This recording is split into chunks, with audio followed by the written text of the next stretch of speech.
নিজৰ পুত্ৰক কাটিব পাৰিবা আৰু যদি পাৰা তেনেহলে মোকো কাটা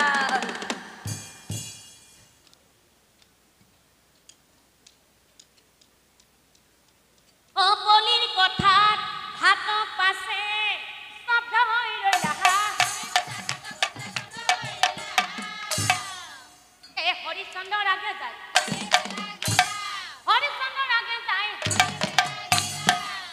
অনু আহাৰো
আপোনালোকেতো সকলোৱে দেখিলেই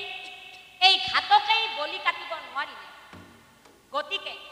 যিয়ে কাটিব এই বলি এই যজ্ঞৰ স্থান 100 জনী গাভী মই তেওঁ কৰিম দান যিয়ে কাটিব এই বলি এই যজ্ঞৰ স্থান 100 জনী গাভী মই তেওঁ কৰিম দান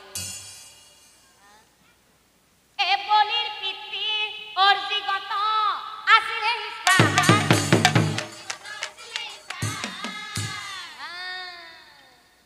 অৰ্জিগত ব্ৰাহ্মণে মনে মনে ভাবে কি ভাবে এ সহস্ৰ ধন পালো মই ইয়াক বিক্ৰী কৰি আৰু দেখোন মই 100 জনী গাভী পাম ইয়াক বলি কাটি ইমান বিলাক ধন মই ইয়াক বিক্ৰী কৰি উঠি পালো আৰু যদি ইয়াক কাটি উঠি মই 100 জনী গাভী পাওঁ তাতকে মোক আৰু বেলেগ কি লাগে মোৰ নিজৰ পুত্ৰ হল কি হল মই এই কাটি মোৰ নিজৰ পুত্ৰ হল কি হল মই এই কাটি মহাৰাজ আদেশ কৰক মহাৰাজ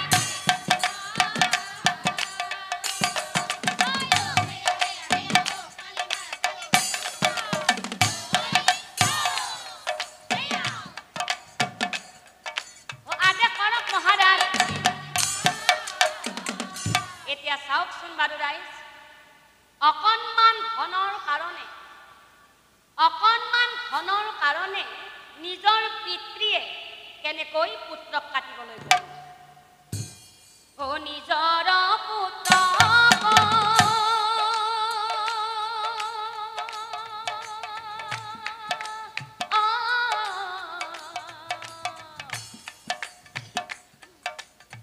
বলি কাটিবলৈ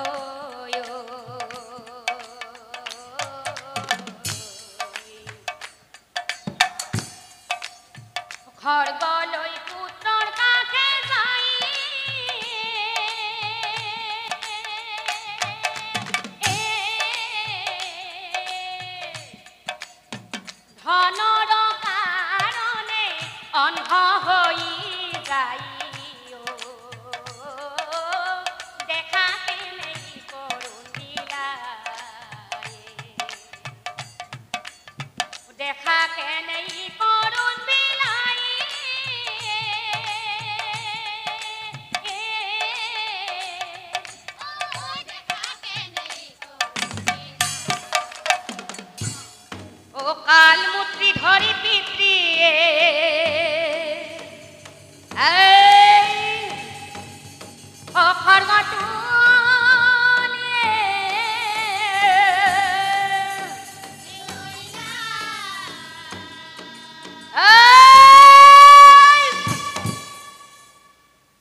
হেন কালে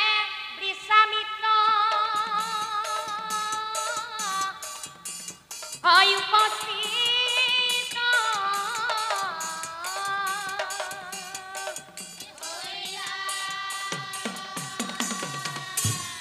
ৰবা অৰ্জিগত ৰবা প্ৰথমতে এই শিশুটিক শালৰ পৰা উলিয়াই আনো এই প্ৰথমতে শিশুটিক শালৰ পৰা উলিয়াই হৰিচন্দ্ৰৰ আগে যায়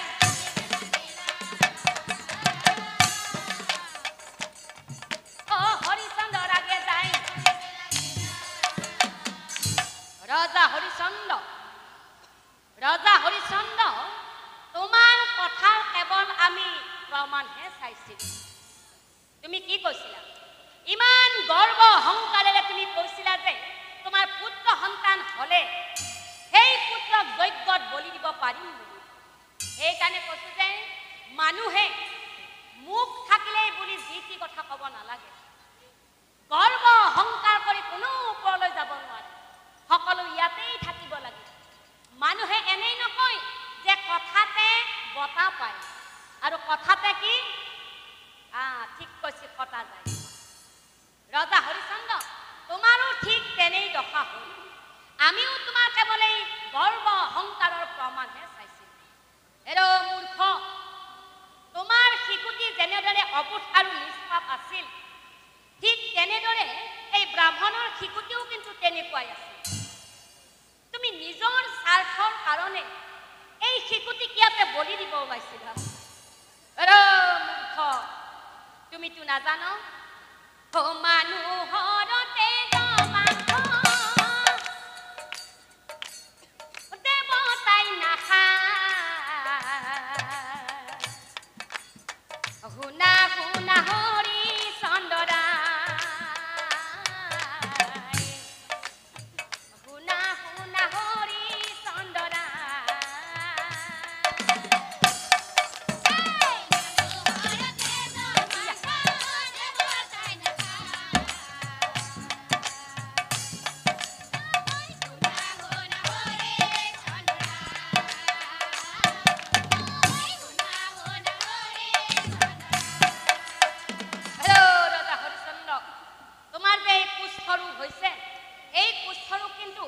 বলি দিব না শিশুটিৰ পৰাই ভাল হ'ব ৰজা হৰিচন্দ্ৰ তোমাৰো ভাল হ'ব এই শিশুৰ পৰা ধৰা হৰিচন্দ্ৰা ধৰা হৰিচন্দ্ৰা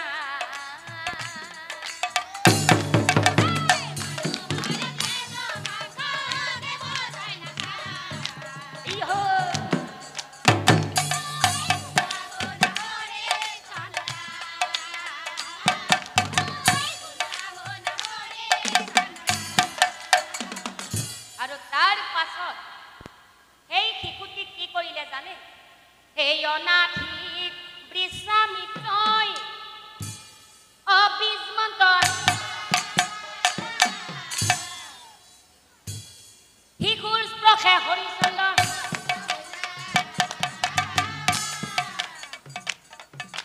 শিশুৰ স্পৰ্শে হৰিচন্দ্ৰ আৰু লগে লগে সেই শিশুৰ স্পৰ্শ পোৱাৰ লগে লগে ৰজা হৰিচন্দ্ৰ ৰোগমুক্ত হৈ উঠিছিল আৰু এতিয়া কি কৰিব সেই শিশুটি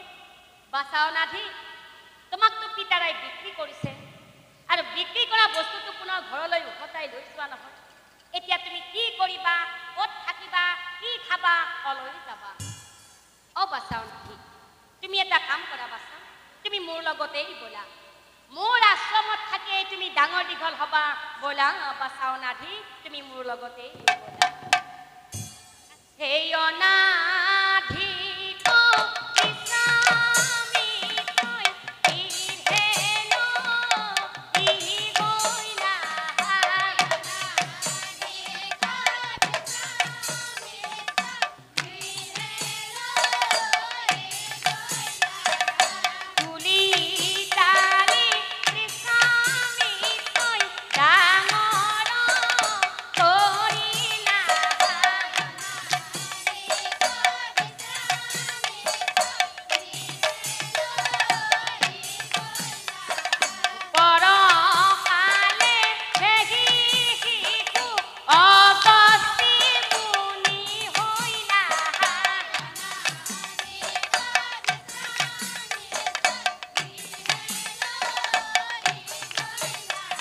এ পৰকালে এহি